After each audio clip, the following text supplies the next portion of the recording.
발의 기본 역사 정리했습니다. 건국했던 고왕, 그 다음에 이제 무문선, 그리고 말아먹었던 애왕에서 5명의 왕들 비교할 수 있게 정리를 하고 또 순서 잡을 수 있어야 됩니다. 자, 다음에 이제 연결해서 들어갈 부분은 있죠. 발의 이제 강론이라고 할 수 있는 부분이요. 중요한 내용은 아니고 빈출은 안 되지만 분명히 이제 출제되는 포인트입니다. 가볍게 한번 살펴보겠습니다. 발의 이제 지방인정과 지방군, 15부는 도독, 62주는 자사, 현은 현령. 현령은 뭐 뻔한 거고 있죠. 15부, 5경 15부 62주지 않습니까? 15부와 62주의 지방관들 이름 정도는 여러분이 이제 기억을 갖다 해두셔야 돼요. 그리고 이제 이 지방관들이 행정권, 사법권, 군사권을 담당하였다. 여기서 군사권 동그라미 해주세요. 자, 이게 왜 중요하냐면 지금 동시대인이 있죠. 통일신라에서는 지방관들한테 군사권 줬어요, 안 줬어요? 군사권 뺏었죠, 그러니까. 근데 동시대인 발해에는 군사권을 지방관들한테 주고 있어요. 우리 아까 발해 중앙군은 있는데 지방군은 없었죠. 이유가 뭐냐면 지방관들이 군사권을 갖다 가지고 있었기 때문에요. 어떤 나라가 중앙집권화가 잘 된 거예요? 통일신라가 잘 된 거예요. 자, 다음에 이제 2번. 현 밑에 말단 촌락에 있는 토착 세력에 의해 자치가 이루어졌으며 촌장은 주로 토인이 많았다. 자, 발해는 말갈족과 고구려인이 결합해서 만들어졌어요. 근데 이제 이 지방에 이제 말단 촌락 있지 않습니까? 촌락에서도 지배자, 촌장은 토인, 고구려인이 많았다. 이렇게 이제 구성하고 있죠. 지방 사람들 대부분이 말갈족인데 있죠. 실제로 이제 그 촌장은 고구려인들이 많았다. 이렇게 기록되고 있습니다. 그러니까 고구려인들이 지배했던 사회가 바로 이제 발해라는 거죠. 그 다음에 발해 경제와 관련해서는 밭농사 중심, 목축과 수렵 발달. 자, 이거 우리 어디서 본 것 같지 않아요? 어떤 나라랑 비슷하지 않습니까? 부여랑 비슷하죠. 부여랑 지리적 위치가 거의 똑같아요. 부여가 송화강 일대에 있었다. 이런 얘기 들어본 적 있죠. 여기 발해도 거의 송화강 일대에 있어요. 송화강 일대.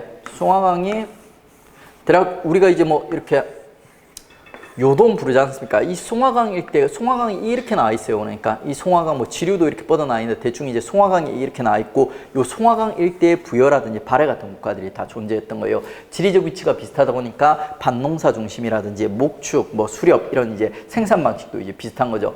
발해만의 독특한 키워드가 있다면 솔빈부의 말, 솔빈부. 솔빈부는 이제 발해에서만 등장할 수 있는 여러 부의 특산물들이 있는데 그 특산물 중에 가장 유명한 게 솔빈부의 말이에요. 그 밑에 보면 이제 신당서에 나와 있는 발해 특산물인데 이거 다 외우면 바보예요. 근데 여기서 딱 보면서 있죠. 보시면 부들이 여러 개 나오고 부에 있죠. 동물들이 많이 나와요. 특산물에. 발해 이제 목축이 성행했음을 보여주는 이런 이제 흔적이 요 사료입니다. 외울 필요 없습니다. 근데 솔빈부의 말 정도는 암기를 해주십시오. 자, 다음에 이제 발해와 관련된 마지막 주제, 발해 정체성으로 들어가겠습니다. 뭐 쉽게 얘기하면 발해 정체가 뭐냐 하는 거죠. 이런 의문이 제시되는 게 바로 이제 발해 이원적 민족 구조 때문이에요. 소수의 지배층 고구려, 그 다음에 이제 플러스에서 다수의 피지배층 말갈족, 이렇게 이제 민족 구성이 좀 특이하다 보니까 있죠. 말갈족에 초점을 맞춰서 중국 역사랑 연결할 건지, 고구려인의 초점을 맞춰서 우리 역사랑 연결할 건지 문제가 되는 겁니다.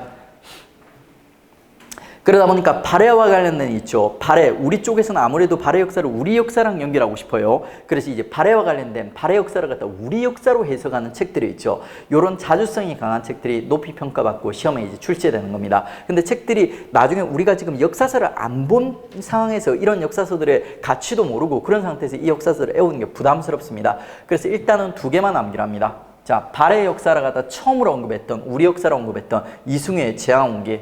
그 다음에 발해 역사를 본격적인 우리 역사로 편입했던 유득공의 발해고, 특히 발해고가 중요해요. 발해고가 남북국 시대라는 단어를 처음 사용했어요. 남북국 시대. 그 이전 시대까지는 통일신라 시대였어요. 근데 이제 남북국 시대라는 단어를 갖다 처음 사용하면서 본격적으로 발해를 우리 역사로 편입했던 책이 바로 이제 유득공의 발해고입니다. 나머지 책들은 우리 나중에 이제 그 기본적인 이제 역사서 공부하고 있죠. 심화 때 가가지고 쭉 이렇게 같이 정리해드리고 암기하는 법, 암기하는 팁도 다 있습니다. 일단은 이제 제 발만 암기를 해주세요. 제 발 요 2개만 암기를 해주십시오. 그리고 이제 본격적인 발해 정체성론이 이제 들어가겠습니다. 결국 발해는 고구려의 영향도 받았고 당의 영향도 받았어요. 그 중에서 이제 먼저 고구려의 영향을 받은 흔적부터 보도록 하겠습니다. 우리 무문선 기억나시죠? 그 중에서 이제 무왕이라든지 문왕 같은 왕들이 있죠. 역사 의식이 발해가 고구려를 갖다 계승하고 있다는 걸 갖다 보여주는 거예요. 무왕과 문왕이 둘 다 일본의 국서, 외교 문서를 갖다 보냈는데 그 안에 고구려를 갖다 계승하고 있다는 역사 의식이 담겨 있다는 거예요. 먼저 무왕이 보냈는데 뭐라고 쓰냐면 있죠. 야, 우리 발해는 고구려의 옛 땅에 세워졌고 부여의 습속으로 갖다 계승한다 하면서 있죠. 고구려를 갖다 계승하고 있음을 갖다 표명하고 있어요. 그 다음에 이제 문왕이 나중에 또 일본의 국서를 보내는데 여기서는 그냥 대놓고 얘기해요. 나 고려왕 대원무는 대원무가 문왕의 이름이에요. 그러니까 자, 무슨 말이냐면 고려가 고구려의 줄임말이에요. 지 스스로 그냥 고구려왕 이렇게 얘기하고 있어요.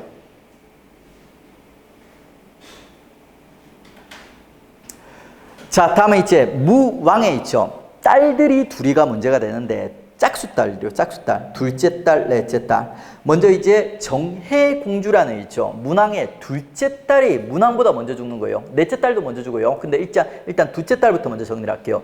정혜공주라는 인물이 문왕보다 먼저 죽어서 문왕이 있죠. 딸의 무덤을 만들어주는데 그 무덤의 양식을 있죠. 굴식 돌방 무덤. 고구려 특유의 무덤 양식이에요. 뒤쪽에 모듈인 구조는 아직 몰라도 돼요. 나중에 무덤 양식 보면 저절로 이제 알게 됩니다. 굴식 돌방 무덤이라는 고구려 특유의 무덤 양식으로 정혜공주 묘를 만들어주는 거예요. 요게 바로 이제 고구려를 갖다 계승하고 있구나 하는 증거가 되는 거죠. 다음에 이제 그 밖에 고구려의 영향을 받은 기타 등등의 요소 시험에 언급될 수 있는 거 쫙 모아놓은 겁니다. 온돌. 여러분 다 온돌식 남방에 살고 계시죠? 요 온돌이 고구려에서 유래가 됐어요. 고구려. 발해도 온돌을 쓰고 있다는 겁니다. 중국은 온돌 안 써요. 중국은 이제 기본적으로 입식 생활을 해요. 입식 생활. 그래서 이제 뭐 벽난로라든지 이런 걸 쓰지 온돌 안 씁니다. 자, 다음에 이제 돌사자. 자, 발해의 돌사자, 투박하고 힘찬 돌사자가 있는데 이게 이제 고구려 양식이라고 평가를 받아요. 그 다음에 이불병자상. 자, 고구려의 불상의 특징이 뭐냐면 등판, 후광을 표현하는 등판이 무지 넓습니다. 근데 이제 발해 이불병자상도 등판이 딥다 넓은 거예요. 그래서 고구려 양식을 계승했다. 다음에 이제 발해 석등 하나가 시험에 나오는데 요게 또 고구려 양식으로 만들어졌다고 평가받고 있어요. 그 밖에 벽돌과 기와, 그 다음에 이제 조관이 뭐냐면 고구려 관모가 있죠. 깃털을 갖다 이렇게 끼워놨어요. 깃털을 끼운 고구려 관모 있지 않습니까? 그림이나 사진으로 보신 적이 있을 거예요. 그러니까 요게 바로 조관이에요. 요 깃털이 이제 발해에서도 발견되더라. 그래서 고구려의 영향을 받았다. 이렇게 평가를 갖다 받는 겁니다. 사진 한번 보도록 하죠. 요게 이제 이불병자상이에요. 반전해서 보여드릴게요. 자, 이불병자상. 두 명의 부처님이 나란히 앉아 있는데 등판이 넓은데 이게 고구려의 영향을 받았다고 보고 있어요. 그 다음에 이제 단수남에서도 있죠. 힘찬 요 발해 돌사장, 요게 고구려 양식. 그 다음에 이제 발에 석등이 하나 있는데 요 석등을 받쳐주는 꽃 받침 모양 있죠. 받침 모양이 연꽃 문양이에요. 요런 연꽃 문양 형식으로 석등을 받치는 양식이 고구려에서 유행을 했던 거예요. 그래서 발해 석등도 고구려 영향을 받았다. 그 다음에 뭐 기와 이런 것도 고구려 영향을 받았다 평가를 받고 있습니다.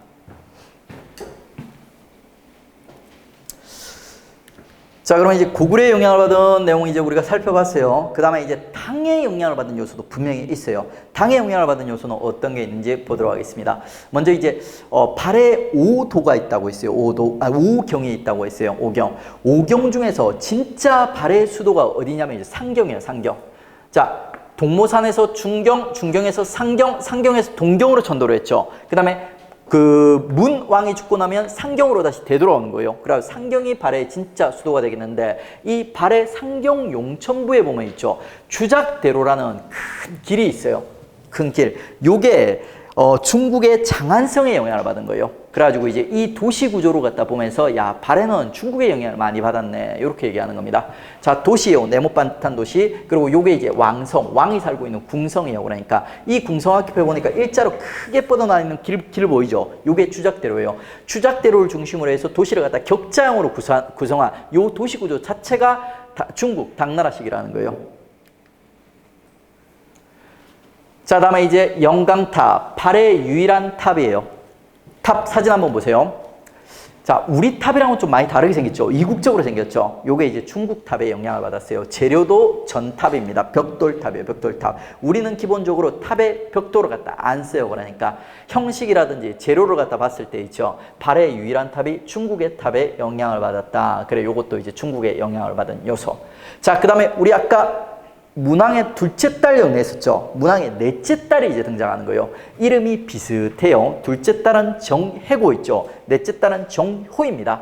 이 넷째 딸도 아빠보다 먼저 죽은 거예요. 그래서 딸을 위해 가지고 무덤을 만드는데 이 문왕이 있지 않습니까? 요 치미가 알록달록하고 변덕이 심한 문왕이 있지 않습니까? 딸의 무덤 양식을 바꿔버리는 거예요. 당나라 양식으로, 벽돌 양식으로. 벽돌 쓰면 무조건 중국 양식입니다. 이 변덕이 심한 인간, 이 인간이 발해 왕들 중에서 가장 시험에 나요. 왜냐하면 문제가 제일 많아요. 그러니까 문제 내기도 제일 쉽고, 이거를 나중에 시험 문제 내면 정해랑 여러분 정효를 구별해야 되거든요. 지금은 방금 들었으니까 구별될지도 몰라요. 지금부터 헷갈리시는 분도 있을 거고.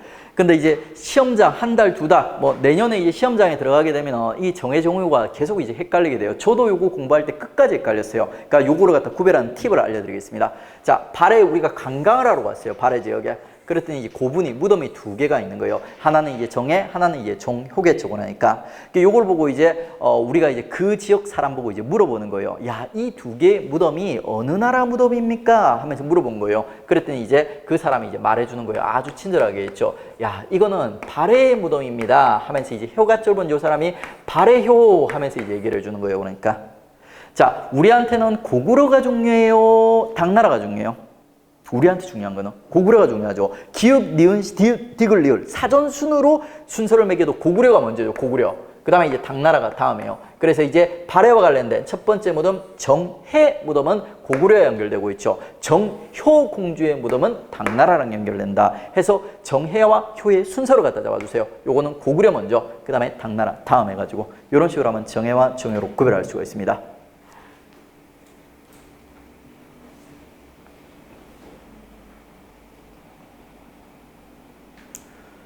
천장 처리 방식 이런 것들은 다 이제 심화가 책임냅니다. 일단 기본적으로 정해와 정효 구별하시고 하나는 고구려식, 하나는 이제 당나라식이다. 이렇게 정리해 주시면 돼요. 그다음에 우리 문왕 때 성립됐던 삼성육부제라는 시스템 당나라의 영향을 받은 거예요. 왜? 당나라 중앙관제가 삼성육부제예요. 삼성육부제. 그런데 이 삼성육부제를 자세히 들여다보지 않습니까? 그러면 당나라 제도를 갖다 모방하긴 했는데 있지 않습니까? 껍질만 모방한 거예요. 폰을 샀는데 있지 않습니까? 케이스 있지 않습니까? 케이스는 아이폰이에요. 그러니까. 근데 뚜껑으로 갖다 열어보니까 있지 않습니까? 갤럭시라든지 다른 게 들어가 있는 거예요. 그런 격입니다. 모양만 삼성육부제, 세부적인 명칭이라든지 있죠. 운용 방식은 다르다는 거예요. 그게 이제 발해 삼성육부제입니다. 구체적으로 이제 우리 이제 발해 이제 관제를 갖다 한번 보면서 있죠. 삼성육부제 한번 분석해 보도록 하죠. 원래 이제 중국 당나라에서는 삼성이 있죠. 상서성, 문화성, 중서성이 있습니다. 근데 이거 애우려고 하지 마세요. 손해예요. 근데 우리 발해에서는 정당성, 선조성, 중대성이 있어요. 이름 다르죠. 그러니까 제가 좀 어렸을 때 공부를 되게 못했어요. 제가 초등학교 때 그러니까 한글을 깨우친 게 초등학교 3학년이에요. 초등학교 3학년. 그리고 이제 중학교 때까지도 공부를 되게 못했어요. 제가 이제 공부를 좀 잘하기 시작한 건 이제 고등학교 가면서 수학이라든지 이런 논리적 과목들 눈 뜨고 그때부터 이제 성적 오르고 그 다음에 이제 그 암기 과목이라든지 인문 과목을 다룰 수 있게 된 거는 공무원 시험 치면서 이제 다룰 수 있게 된 거예요. 대학 갈 때만 해도 뭐 거의 수학이라든지 과학 이런 성적으로 갔습니다.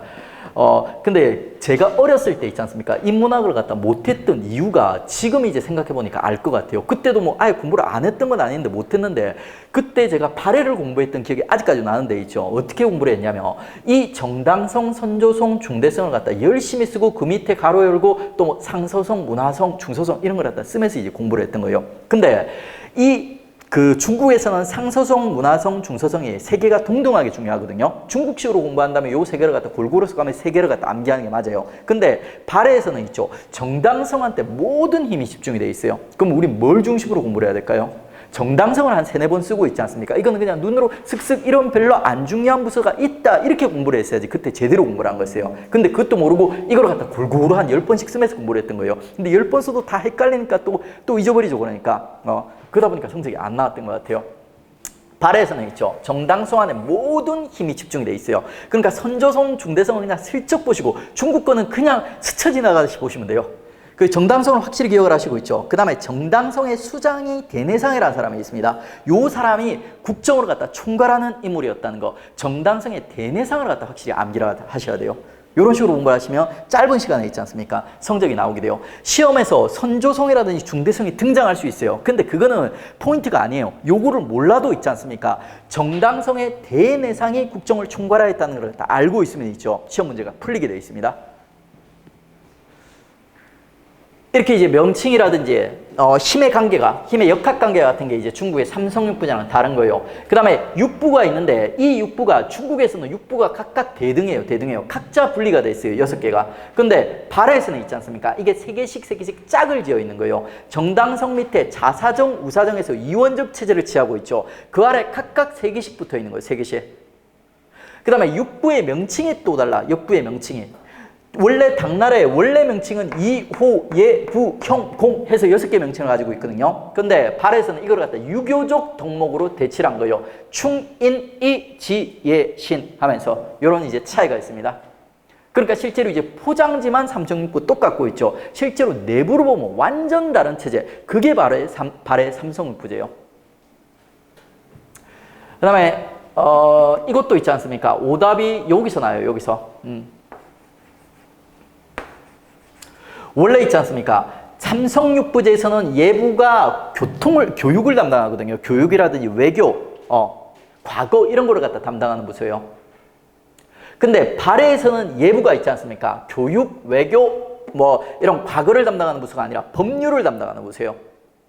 그러니까 뭔가 학생들이 틀릴 법한 내용들을 갖다 틀어가지고 오답을 구성하고 있어요.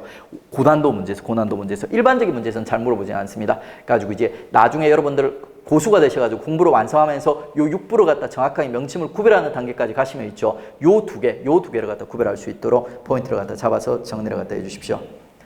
예부가 우리가 알고 있는 일반적인 예부가 아니다. 교육을 담당하는 예부가 아니라는 거. 다음에 이제 요 3개도 결국에는 다 정리를 해야 되는데 우리 이제 기본 단계에서는 주자감만 확실히 잡고 가겠습니다. 자, 주자감은 있죠. 문왕 때 정립된 국립유교 교육기관이에요. 자, 이 주자감을 갖다가 막 이제 우리가 이제 앞으로 계속 공부하다 보면 신라 때는 통일신라 때 국학이 있었고 있죠. 나중에 고려에는 국자감이 있어요. 그 다음에 조선에 가면 성균관이 있어요. 이런 학교들이랑 이제 구별해가지고 이제 오답이 나올 수가 있는 거예요. 요게 또 나중 막 쌓이다 보면 이게 헷갈리거든요. 요거를 갖다 헷갈리지 않고 암기하는 팁이 뭐냐면 우리 발해를 대표하는 길 중에 주작대로라는 길이 있었죠. 당나라의 영향을 받은 그 주작대로랑 발음이 비슷해요. 주작대로 연결해서 주자감 해서 이렇게 하시면 이제 발해 주자감을 갖다 거저 먹을 수가 있습니다.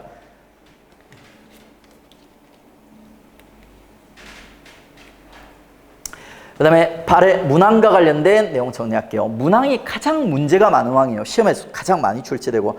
요 어디 있는 표냐면 문왕 밑에 보면 정리해서 문왕 관련 내용 해놓은 그 표예요. 이걸 갖다 지금 정리하는 이유는 뭐냐면 발해 문왕과 관련된 정체성 논의 있지 않습니까? 요 논의가 정리가 돼야지 우리가 접근할 수 있는 파트이기 때문입니다. 자, 보시면 이제 1번에 있죠. 고구려 계승의식을 갖다 보여준다. 일본에 보낸 국서에서 나 고려왕 대원문헌 이러면서. 그 다음에 2번은 지금 스킵하겠습니다. 심화해서 다루고 있죠. 그 다음에 3번 고구려식 굴식 돌방돔 둘째 딸의 무덤을 갖다 고구려식 무덤으로 만들었다. 그래서 이제 고구려 계승의식을 보여준다. 하지만 있지 않습니까? 또 1면에서는 중국 계승의식을 보여주기도 합니다. 넷째 딸 있지 않습니까? 넷째 딸 정효공주의 무덤은 중국식 벽돌 무덤으로 만들어놨어요. 요런 이제 다양한 취향이 있죠. 변덕스러운 취향을 보여주는 인물이 이제 문왕이다. 이렇게 정리를 갖다 해주십시오. 문제 풀어보겠습니다. 밑줄근 이 나라에 대한 설명을 옳지 않은 것은 이 나라의 수도였던 상경성. 자, 여기서 이제 무슨 나라인지 나와야 돼요. 어떤 나라? 발해 상경 용천부라고 불렀지 않습니까? 용천부보다 상경이라는 명칭이 더 중요해요. 그러니까 원래 이제 발해 오경에 보면 오경 뒤에 동경, 서경, 남경, 중경 뒤에 무슨 부, 현덕분이 이런 부들이 이름이 붙거든요. 근데 그 부 이름은 외울 필요가 없어요. 그 부를 틀어서 오답을 만든 적은 지금까지 한 번도 없다. 근데 혹시 외우고 싶다 그러면 상경이 진짜 수도라고 있지 않습니까? 그러니까 상경 용천부 정도는 알아주시면 좋습니다. 자주 빈출되는 단어이기 때문에. 하지만 구별해서 오답을 만든 적은 없어요. 그 다음에 더 핵심적인 힌트가 하나 주어져요. 주작대로. 그 다음에 발해도 이제 아까 이불병자상 보면서 이제 불교 봤죠. 그러다 보니 뭐 절터 이런 것도 있습니다. 자, 그럼 이제 나라는 발해가 확실해졌어요. 그럼 발해에 대한 설명으로 옳지 않은 것은 전성기인 썬왕 때는 일본에 의해 해동성국으로 불렸다. 맞아요, 틀려? 자, 일본이 이렇게 불렀으면 우리 기분 좋아요, 나빠요? 별로 관심이 없어요. 그러니까 얘들 촌놈이니까 당나라에서 이렇게 불러줬어요. 발해라는 명칭도 당나라에서 불러주고, 그리고 나중에 이제 발해 군왕인 발해 국왕으로 명칭이 업그레이드 되거든요. 이건 심화에 따릅니다. 요런 명칭들도 전부 당에서 불러준 거예요. 일본이 뭐라고 부르도 우리 관심이 없어. 그 다음에 이제 궁전터에서 온돌장치가 발견되었다. 맞아요, 틀려요? 고구려의 영향을 받은 요소. 그 다음에 고려 국왕을 표방하고 일본과 교류하였다. 고구려의 영향을 받은 요소. 그 다음에 정당성의 장관인 대내상이 국정을 총괄하였다. 어떻습니까? 이것도 이제 맞는 내용이죠. 일본 빼고는 전부 다 발해와 관련된 있죠. 내용입니다. 다음에 이제 발해에 대한 설명으로 가장 적절한 것은 썬왕 때 대부분 말갈족 복속 그리고 이제 요동 지역으로 진출하였다. 맞죠? 민족도 다 맞고 지역도 다 맞고 선왕도 매칭이 됩니다. 군사 조직은 중앙군으로 10위를 두어 왕군과 수도의 경비를 맡겼다. 어떻습니까? 10위가 중앙군이요, 지방군이요? 중앙군이었죠. 맞는 내용이요. 그 다음에 목축 발달, 농업은 밭농사 중심이었다. 맞아요, 틀려요? 맞죠? 그 다음에 일부 지역에서 벼농사도 지었다. 제가 수업에서 안 다뤘어요. 그러니까. 근데 북쪽이라서 추워서 벼농사가 어렵긴 하지만 하나라도 있지 않습니까? 어떤 지역에서 한 번이라도 벼농사를 갖다 지은 적이 있으면 이게 맞는 선지가 되거든요. 맞을 확률이 높을까요? 틀릴 확률이 높을까요? 충분히 가능하겠죠. 그러니까 일반적으로 벼농사를 지었다. 그러면 틀리는 거예요. 그러니까 이제 처음 보는 선지는 여러분 상식적으로 접근을 하세요. 그 다음에 4번 중앙정치조직은 삼성육부를 근간으로. 맞아요, 틀려? 맞죠? 그 다음에 중대성의 장관인 대내상이 국정을 총괄하였다. 어떻습니까? 틀렸어요. 왜 틀렸어요? 정당성이 나와야 돼요. 정당성.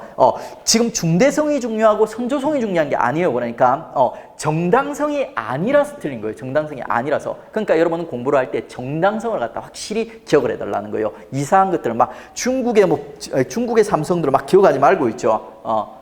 발에 이제 힘이 집중되어 있는 정당성 그리고 정당성의 대내상을 갖다 기억해달라는 거죠.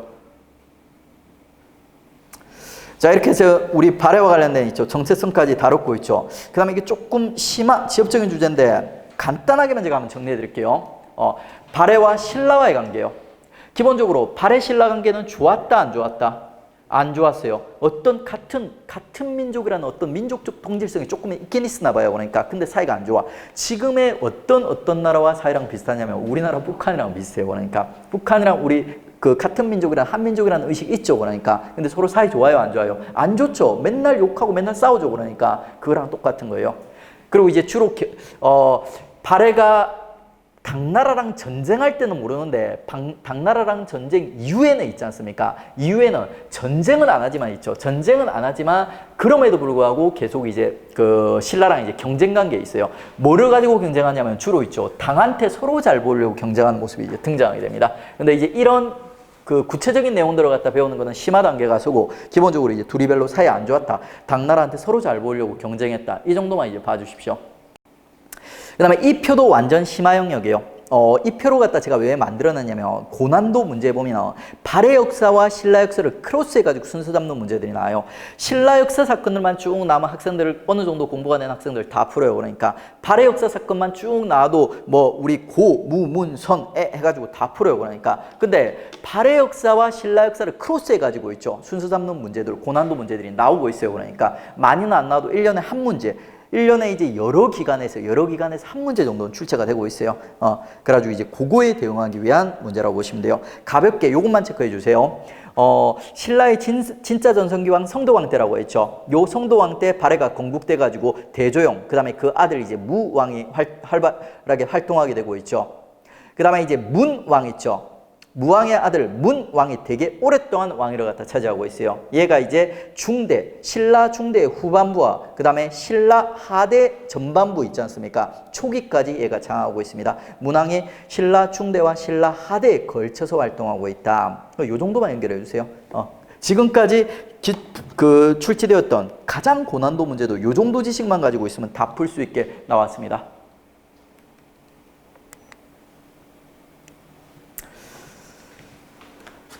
자, 다음에 이제 우리 연결해서 들어갈 부분이 아까 우리 통일신라 공부했었죠. 그리고 그 통일신라 이제 막바지 진성여왕 이후로 가면 있지 않습니까? 드디어 이제 후삼국, 견훤이라든지 궁예 같은 인물들이 나라를 갖다 세우기 시작한다고 했어요. 그래가지고 이제 후삼국 시대가 열리게 된다. 그리고 이제 그 경쟁에서 고려가 이겨가지고 그 다음 시대인 고려왕조 500년을 갖다 열게 된다 하면서 공부를 했습니다. 그 후삼국과 관련된 얘기 들어가 보도록 하죠. 통일신라 하대 연장부라고 보시면 돼요. 자, 후삼국 얘기를 갖다 공부할 때 출제 포인트는 두 가지가 있습니다. 첫 번째는 있지 않습니까? 후삼국을 건국했던 세 명의 주역이 있어요. 견훤, 후백제를 건국했던 견훤, 그리고 후고구려를 건국했던 궁예, 그리고 고려를 건국해서 나중에 후삼국을 통일하는 왕건이 있어요. 요 세 명의 캐릭터들이 있죠. 캐릭터들을 구별하는 문제가 많이 출제되고 있어요. 그 다음에 두 번째는 있죠. 요 후삼국의 건국과 통합 순서 문제가 많이 나요. 순서 문제. 36년 동안 있죠. 얘들이 만들어지고 그리고 고려를 중심으로 이제 통합이 되는 거예요. 시기가 짧다 보니까 이 시대 때 정치, 경제, 사회적 발전 이런 거 못 다뤄요. 그러니까 그러면 주로 이제 문제가 나오면 뭘 다룬다? 이 시대 때 건국과 통합 순서, 그리고 이제 이 시대의 어떤 건국과 통합의 방향성을 결정하는 주요 전투들이 있지 않습니까? 주요 전투들의 어떤 순서 잡는 문제, 요 정도 문제까지가 이제 출제되고 있어요. 순서 문제. 자, 요 두 개 포인트를 갖다 중심으로 해서 우리가 이제 하나씩 이제 역사를 갖다 풀어가도록 하겠습니다. 후삼국 중에 이제 첫 번째 성립했던 국가가 있죠. 후백제, 견훤이라는 인물이 후백제라는 나라를 갖다 세우게 돼요. 연도가 지금 너무 예쁘지 않아요? 900년이에요. 이런 거는 잡아줘야 됩니다. 900년. 자, 이 후백제 역사를 갖다 본격적으로 얘기하기 전에 먼저 후백제 건국했던 견훤에 있지 않습니까? 두 가지 캐릭터를 잡아드릴게요. 견훤의 캐릭터를 잡으려면 두 가지를 잡으시면 돼요. 견훤은 첫 번째는 있지 않습니까? 이 시대의 절대 무력이에요. 이 시대 무장들 중에 가장 뛰어난 무력을 가진 무장, 그게 이제 견훤이에요. 보시면 이제 신라 비장 출신, 신라 무장 출신이라는 거예요. 신라 무장 출신으로서 무력이 워낙 뛰어났던 거예요. 그러다 보니까 다른 사람이 많고, 그러다 보니까 다른 사람을 바탕으로 해서 나라를 갖다 건국했던 인물이 견훤이요. 그 다음에 견훤이 성이 보니까 이제 견자죠. 그러니까 개 견자 들어보시죠, 그렇죠? 성격이 좀 개 같아요. 성격 개 같은 절대 무력, 그게 바로 이제 견훤의 캐릭터입니다. 이렇게 이제 견훤의 캐릭터를 잡아주면 아주 정확하게 견훤의 성격을 갖다 잡은 거예요.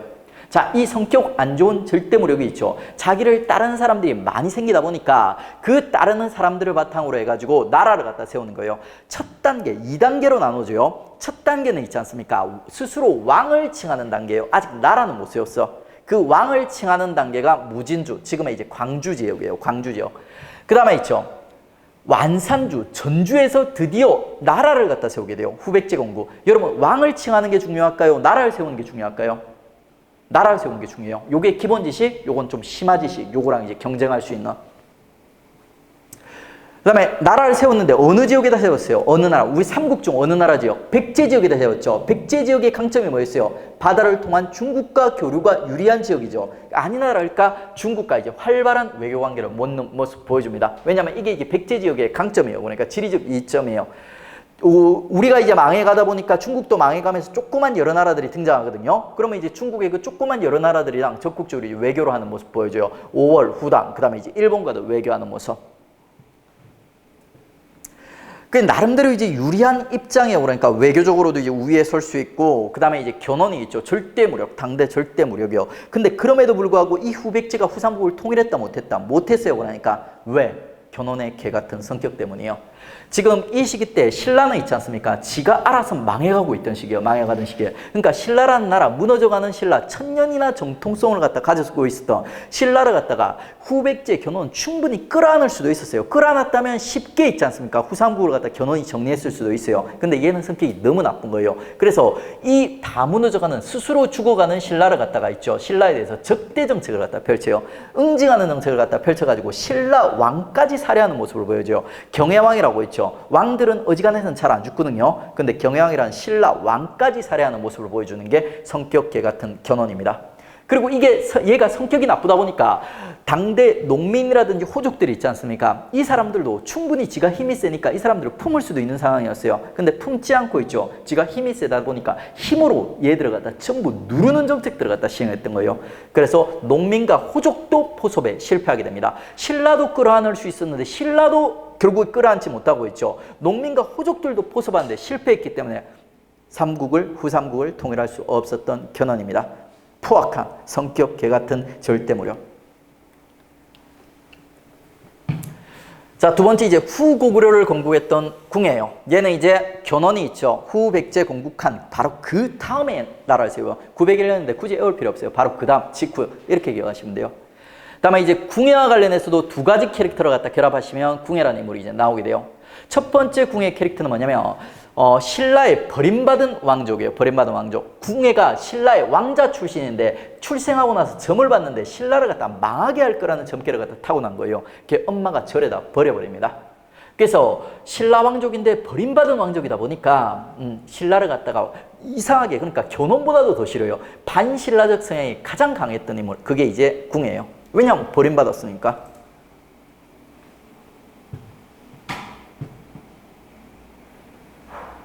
그래서 이제 이 버림받은 신라왕족 출신의 궁예가 있지 않습니까? 양길이라는 신라를 갖다 무너뜨리려는 세력 밑에서 이제 성장을 해가지고 있죠. 결국에는 송악이 바로 이제 왕건의 본진이에요. 왕건의 본진. 왕건의 본진에다가 후고구려라는 있죠. 신라를 계승하는 게 아니라 고구려를 계승하는 국가를 이제 건설하게 되는 거예요. 왜? 신라를 되게 싫어했기 때문에.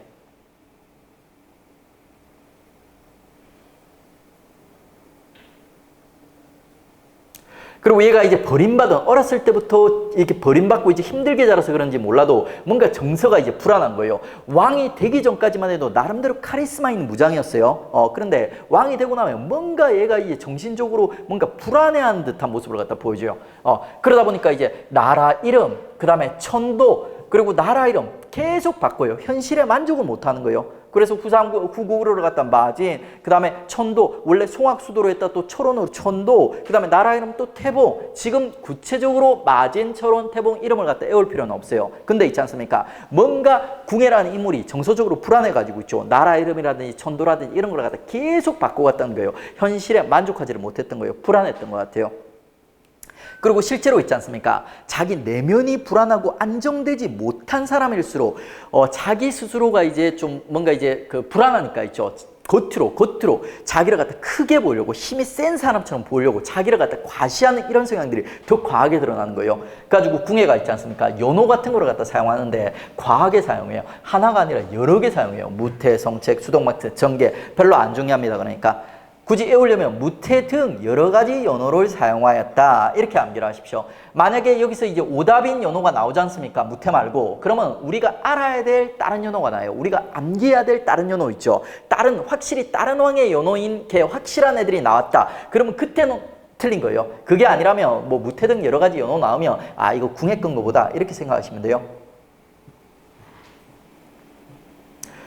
다음에 이제 체제정비는 심화해서 다룰 거고요. 그 다음에 나주금성조선, 요건 나중에 이제 왕건과 관련해서 정리해 드리겠습니다. 그리고 이 심리적으로 내면적으로 불안한 궁예가 있지 않습니까? 자기의 어떤 내면적 약점을 갖다 극복하기 위해서 썼던 이제 두 번째 궁예 캐릭터가 이거예요. 미륵불 캐릭터, 미륵불 캐릭터. 자기 스스로 있지 않습니까? 미래의 미래의 부처님이라고 칭합니다. 사이비 교주죠. 그러면서 이제 관심법, 나는 부처님이기 때문에 너네의 마음을 갖다 다 읽을 줄 안다 하면서 구라를 치고 다니는 거예요. 그러면서 신하들한테 있지 않습니까? 이러는 거예요. 야, 네가 영심을 품고 있구나, 역심을 품고 있구나 하면서 신하들을 갖다 하나씩 때려잡기 시작하는 게 궁예입니다. 궁예 말년 모습이에요. 그러다 보니까 부인이 보고 있죠. 그걸 보고 너무 말이 안 되는 거예요. 그래서 부인이 말립니다. 그러면 궁예가 이러는 거예요. 야, 네가 저놈이랑 바람이 났구나 하면서 부인을 죽여요. 아들이 엄마 죽이는 걸 말려요. 그러면 야, 네가 내 아들이 아니라 저놈 아들이었구나 하면서 아들도 죽여요. 이런 이제 궁의 포악한 모습을 갖다 보면서 있죠. 결국 궁예를 갖다 따르던 신하들이 궁예한테 마음이 떠나는 거예요. 그래서 애들이 결국에는 구테타를 갖다 일으키고 있죠. 일으키고 궁예를 갖다 쫓아내버리는 겁니다. 그리고 이제 이런 불안한 정서를 갖다 정서 상태에 이제 궁예가 있지 않습니까? 결국에는 끌어안아야 되는 신라 있죠. 신라도 이제 끌어안지 못하는 거예요. 적대 정체. 그 다음에 농민과 호족들, 자기 신하들이죠. 이런 사람들도 결국 이제 포섭하지 못해가지고 결국 이제 쫓겨나는 비운의 왕, 그게 이제 궁예였던 겁니다. 궁예는 이제 일단 신라에서 버림받은 왕족. 그래서 이제 정서가 좀 불안했다. 그리고 이런 불안 정서를 갖다 극복하기 위해서 스스로 있죠. 미륵불이라면서 자기를 갖다 부풀려 보이게 했다. 근데 그게 결국 자기 발목을 갖다 잡게 되는 거죠. 자, 그리고 이제 이 궁예가 몰락하고 나서 반란을, 구테타를 일으켰던 궁예 신하들이 있지 않습니까? 그 다음 때 새로운 왕을 갖다 이제 뽑아야 되는 거예요. 근데 이 신하들이 궁예가 성격이 너무 나빠가지고 고생을 갖다 마음고생을 진짜 많이 했던 거예요. 그래서 얘들이 그 다음 때 왕을 뽑을 때는 딴 거 안 보고 있지 않습니까? 전애들 중에서 가장 인품이 훌륭한 애를 갖다 골라서 왕으로 삼은 거예요. 그래서 우리 5,000년 역사상 있지 않습니까? 인품이 가장 훌륭한 왕이 등장하게 됩니다. 걔가 누구? 왕건이요, 왕건. 왕건 별명이 오지랖 킹입니다. 성격 엄청 좋아요. 오지랖 넓고. 이 왕건에 대해서 이제 우리가 먼저 알아보면 왕건에 있죠. 기본적으로 송악 해상 호족 출신이에요. 아까 우리가 이제 바다의 신 장보고 보셨죠. 장보고가 죽고 나서 장보고 밑에 있던 해상 세력들이 찢어져 가지고 지방의 호족들을 갖다 구성했다고 했어요. 그 호족 중 하나가 이제 송악의 호족이고 있죠. 그 송악 호족 출신이 왕건입니다. 왕건이는 초기부터 있죠. 좋은 집안에서 나름대로 이제 세력 기반이 있는 집안에서 성장을 했어요. 안정되게 성장을 했어. 그래 애가 좀 성격이 좀 무난하게 좋았나 봐요. 그리고 이제 이 송악 해상 세력이 있죠. 궁예가 후고구려를 갖다 송악에 세우면서 자연스럽게 왕건은 궁예 밑에서 이제 성장하게 되는 거고요. 요 궁예 밑에서 왕건이 세운 공 여러 가지 있어요. 한 20년 정도 궁예 밑에서 왕건이 활동하게 됩니다. 그 공 중에 가장 대표적인 공이 뭐냐면 나주 금성 전투라는 거예요. 후삼국 쪽에서도 보면 후고구려 쪽에서도 보면 4번에서 나주 금성 전투가 있습니다. 요 나주 금성 전투가 뭐냐면 왕건이 송악의 해상 세력이라고 했어요. 여기 이제 배들이 있죠. 해군을 갖다 이용해 가지고 후백제 후방 전라도 일대의 중심, 전라남도의 중심 도시인 나주를 갖다 점령했던 사건. 그게 이제 나주 금성 전투입니다. 궁예 밑에서 왕건이 세운 공 중에 가장 대표적인 공이에요. 꼭 이것만 세운 건 아니지만 그 공 중에 가장 대표적인 공. 그리고 이제 이렇게 이제 공을 세우고 그 다음에 인품도 훌륭한 왕건이 결국 이제 궁예를 갖다 몰아낸 다음에 그 다음 때 이제 왕이 되는 거예요. 궁예가 몰려나고 왕건이 이제 왕이 됐을 때 수도는 궁예가 이제 천도를 안 보내서 저 내륙 강원도 내륙 쪽에 철원으로 옮겨져 있었거든요. 근데 이제 왕건이 왕이 됐죠. 왕건은 어디 세력이라고 했어요? 송악 세력이라고 했죠. 그래서 자연스럽게 송악으로 고려 공국하고 나면은 송악 개경으로 이제 다시 돌아온 모습을 갖다 보여줍니다. 왜? 여기가 전에 본진이니까. 자, 그리고 이제 개경으로 돌아오고 나서 이제 후삼국의 패권을 놓고 있죠. 견훤이랑 본격적인 경쟁을 갖다가 왕건이 이제 시작을 갖다 하는 거죠. 신라는 지가 알아서 망해가고 있어요. 결국에는 이제 후삼국의 패권은 왕건과 견훤 둘 중에서 둘이 경쟁해서 이제 결정을 하는 겁니다. 그리고 이제 그 경쟁 과정에서 등장하는 두 개의 전투가 이제 대구 공산 전투와 안동 고창 전투예요. 첫 번째 큰 전투가 이제 대구 공산 신라 땅에서 전투가 일어나는데 이 전투에서 보면 우리 견훤의 캐릭터 그리고 이제 왕건의 캐릭터가 다시 한번 뚜렷하게 부각이 됩니다. 이 전투가 왜 일어나냐면 포악한 있지 않습니까? 싸움은 엄청 잘하고 포악한 견훤이가 신라를 갖다 공격하는 거예요. 신라를 공격. 그리고 이제 이 신라를 갖다 공격해가지고 신라의 왕 경혜왕까지 살해하는 모습을 갖다 보여주는 거예요. 그러면 왕건이 성격 좋다고 했어요? 나쁘다고 했어요? 훌륭하다고 했죠. 이 왕건이가 신라 불쌍하다고 있지 않습니까? 신라를 갖다 도와주겠다고 출병을 하는 거예요. 그래서 이제 이 왕건의 군대와 견훤의 군대가 대구 공산에서 맞붙게 되는 겁니다. 근데 누가 싸움을 잘해요? 견훤, 절대무력, 당대. 그래서 결국 견훤한테는 이기지를 갖다 못하는 거예요. 견훤이 승리했던 대구 공산 전투입니다. 근데 이 대구 공산 전투에서 왕건은 분명히 패배했습니다. 근데 왕건이 이 대구 공산 전투를 통해서 큰 걸 얻게 됩니다. 뭘 얻게 되냐? 명성을 얻게 됩니다. 견훤은 있지 않습니까? 성격 정말 개 같다는 이런 악명을 얻게 되고 있죠. 왕건을, 야, 얘 너무 인품이 훌륭하더라는 거예요. 신라왕이 맡고 있으니까 불쌍하다고 있죠. 도와주러 와서 대신 맡고 갔다는, 인품이 너무 훌륭하다는 소문들이 한반도, 그리고 저 만주까지 퍼지게 되는 거예요. 그러면 이제 이 소문들, 이 왕건의 명성을 듣고 있지 않습니까? 주변 세력들이 이제 왕건한테 하나씩 안기기 시작하는 거예요. 그러면서 이제 왕건을 중심으로 고려가 후삼국을 통합하게 되는 겁니다. 자, 지금 대구 공산 전투죠. 그 다음에 이제 안동 고창 전투인데, 안동 고창도 역시 있지 않습니까? 신라의 땅이에요. 여기서 다시 한번 왕건과 견훤이 전면전을 갖다 벌이게 되는 겁니다. 누가 이겼을까요? 왕건이 이겨요. 왕건이 갑자기 견훤보다 싸움을 잘해서 아니에요. 그러니까 왜 이겼냐면 안동 고창의 호족. 여러분이 안동 고창의 호족이라고 생각해 보세요. 그러면 여러분은 야, 성격 개 같은 견훤한테 지배를 받고 싶으세요? 아니면 오지랖 넓고 성격 인품 아주 훌륭한 왕건한테 통치를 받고 싶으세요? 왕건이겠죠. 그러니까 안동 고창의 호족들이 전부 다 왕건의 편을 갖다 들어주는 거예요. 그래가지고 이제 안동 고창에서 드디어 왕건이 견훤을 갖다 제끼게 되는 겁니다. 그러면서 이제 후삼국 경쟁의 주도권을 갖다 왕건 고려가 장악하게 되는 거죠. 그리고 이제 이 주도권을 갖다 바탕으로 해서 있죠. 왕건이 후삼국을 갖다 이제 통합해 가는 겁니다. 그 통합 과정들 정리해 보겠습니다. 자, 우리 성립 순서는 되게 쉬워요. 세 나라 중 어떤 나라가 제일 먼저 만들어집니까? 900년에 후백제. 바로 그 다음에 후고구려 나오죠. 그 다음에 후고구려 제끼면서 왕건의 고려 나오죠. 그러니까 순서가 너무 쉬워요. 이건 암기법도 필요 없어요. 그러니까. 근데 통합 순서는 암기법이 필요해요. 그 통합 순서 암기법이 일명 육자 암기법이에요. 육자 암기법. 자, 우리 육자 그릴 때 이렇게 그리죠. 그러니까 육자 순서대로 왕건이 후삼국으로 갖다 통합하게 되는 거예요. 우리나라 지도예요. 그러니까 자, 1번 북쪽에서 있죠. 누가 먼저 왕건의 품에 안기냐면 발해가 이 전시대에 멸망을 했어요. 멸망한 다음에 발해 세자 대광현이라는 인물이 있었는데 얘가 갈 곳이 없어서 방황하고 있었던 겁니다. 이 방황하고 있던 대광현이 있죠. 대광현이가 소문을 갖다 듣게 되는 거예요. 야, 저 남쪽 동네에 우리랑 똑같이 고구려를 계승했던 고려란 나라가 있는데 그 나라의 왕건이가 인품이 그렇게 훌륭하더라 하면 소문이 들려오는 거예요. 그래가지고 이제 대광현이가 있잖아. 왕건이한테 귀순하게 됩니다. 왕건 잘해줬을까요? 못해줬을까요? 아주 융성하게 이제 귀족으로 있죠. 왕시성을 갖다 하사하는 모습을 갖다 보여줍니다. 자, 그리고 이제 두 번째 왕건에게 안기는 세력이 누구냐면 견훤이요. 뜻밖이죠. 왕건의 가장 큰 라이벌이었지 않습니까? 이 견훤이 왜 왕건의 품에 안기게 되냐면 견훤 집안 성격이 개 같아요. 그러니까 그래가지고 견훤의 아들이 넷이가 있었는데 견훤은 원래 넷째 아들 금강이라는 애를 갖다 왕으로 만들어주고 싶었던 거예요.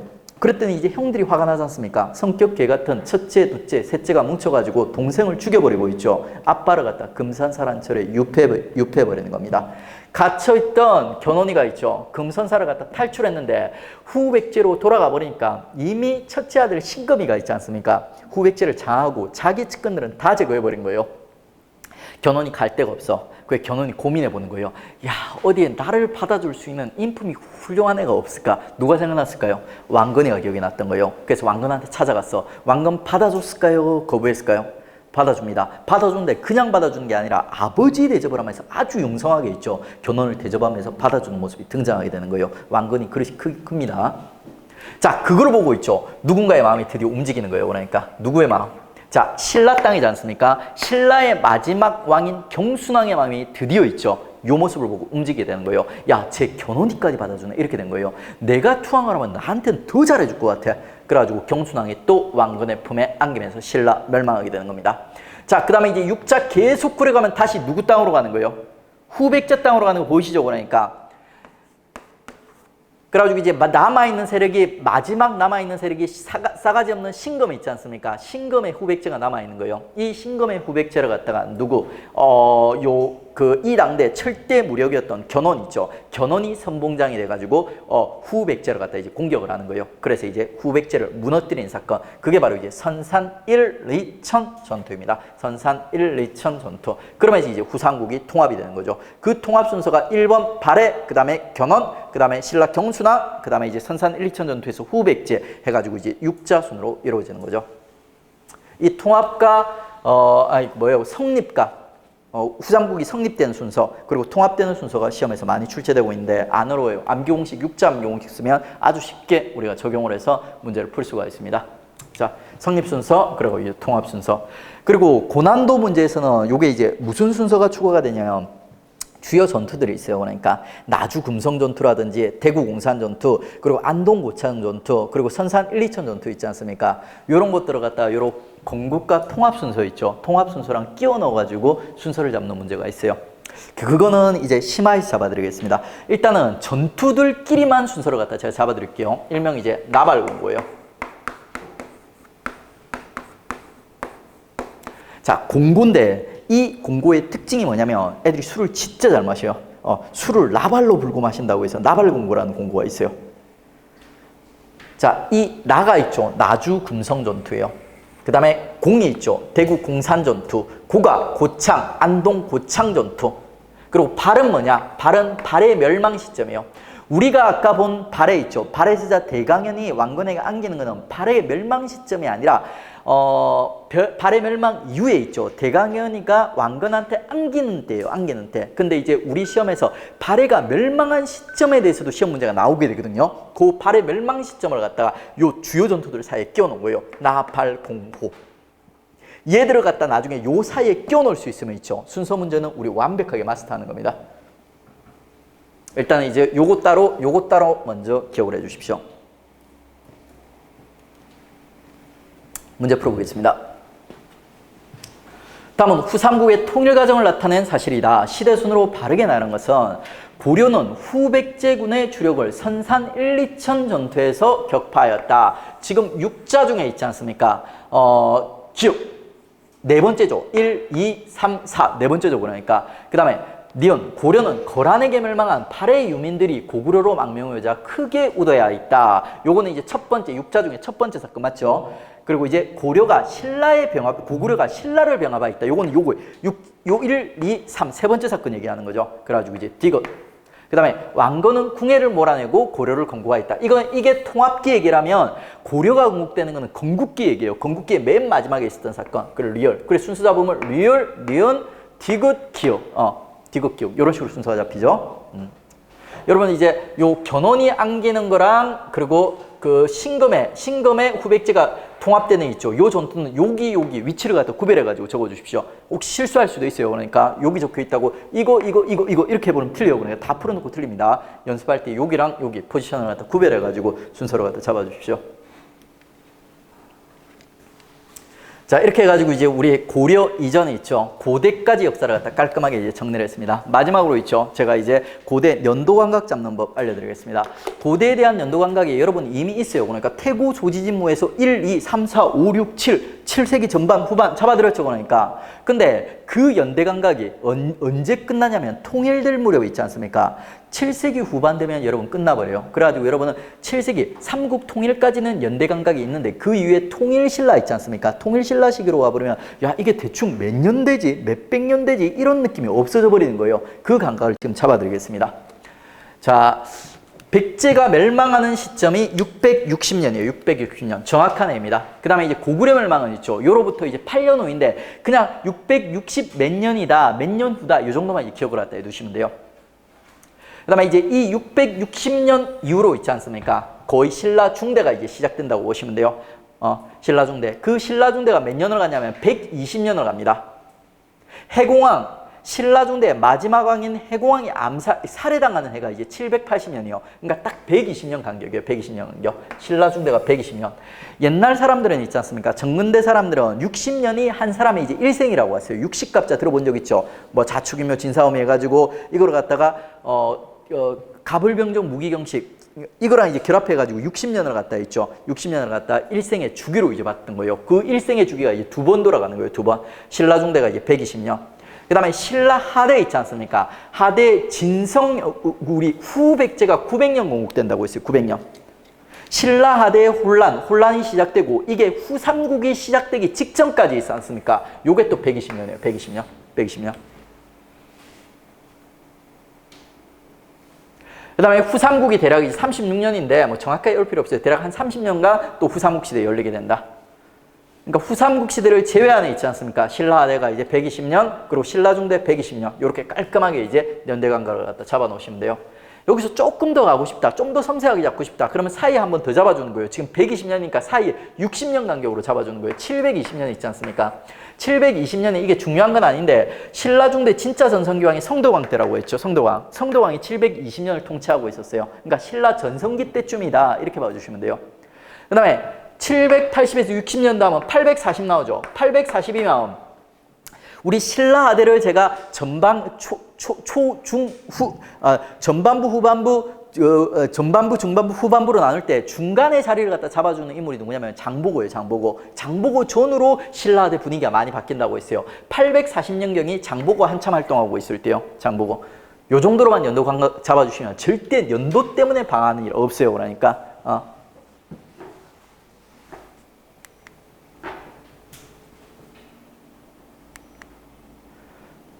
자, 그리고 이제 30페이지 맨 밑에 보면 주요 연호 나와 있죠. 여기서 굵게 표시된 거는 결국 여러분 다 알아야 되는 거예요. 좀 연하게 표시된 것도 시험에 등장할 수도 있는 것도 있죠. 일단 굵게 표시된 거는 우리 다 알아야 된다. 이렇게 이제 전제해 두시고 있죠. 여러분 나중에 이제 정근대 공부가 끝나고 그리고 이제 개항기까지 공부가 끝나고 다시 볼 때는 있죠. 굵게 표시된 연호들은 암기를 갖다 해 주십시오. 그리고 심화해서 제가 이제 좀 애매한 것들, 연하게 표시된 것도 암기하는 팁 같은 거 알려드리겠습니다. 필요한 것들은. 자, 이렇게 해서 이제 고려 이전까지 우리 고대까지 공부를 갖다 마쳤습니다. 쉬었다가 이제 우리 고려 공부 한번 들어보도록 하겠습니다.